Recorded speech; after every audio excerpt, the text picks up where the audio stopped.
Good morning guys. Yan. Nandito tayo ngayon para mag-breakfast. Ito yung napili natin na kakainin para ngayon sa umaga.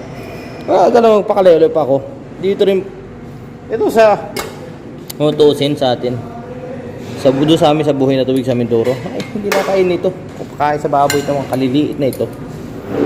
Ako po. Ay, tawanan pag ganun rin kalaking kamote. Tikman natin kung may lasa. Yan. Meron tayong tatlong kamote, dalawang itlog. Marami ng pagpipilian. May munggo pang nilaga na. Ito. Yan o. May fries.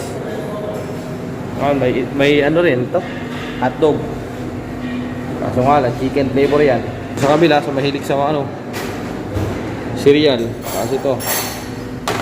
Ay, sa kabila yun, cockroach. Dito nagpaprito ko na itlog.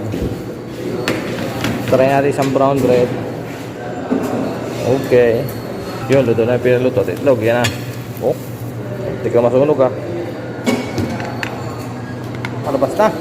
Yun, dali mo. Toasted. Dito na tayo sa mga corner yan. Yun. Siyempre guys, mas masarap ang kape sa umaga pag may kape.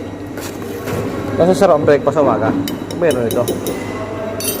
Nasuga yan.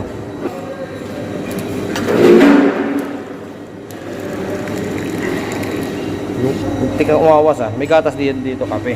Sukal. Siyempre Milo. Yun, may tea. Ang gusto nyo. Wala problema yan. Unlimited. Pwede kayo mag-juice. Yan o.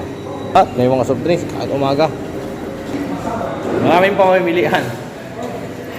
Sobra sulit. Kaya tara. Kain tayo. Ito yung marapili natin.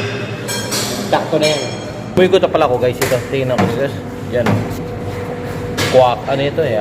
Yogurt. Plain yung gitna. Yun yung kuwak. Cereal. Yan. Tapos may apple doon. Madami yung pagkain. Ang problema. Minsan, yung mga pagkain ganyan, ulit-ulit na.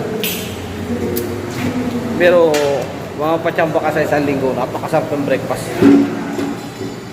Yung mga ganyan nakikita nyo, normal lang dito. Pero pag, minsan, may mga menu talaga na, wow. Sige, kain muna po tayo.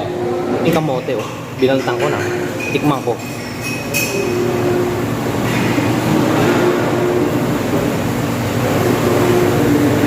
Panalo naman pala. Kahit maliit siya, yung tamis niya talaga nanonood. Tapos yung ibang klaseng kamote, ibang, parang medyo ibang lasa doon sa atin. Masarap to.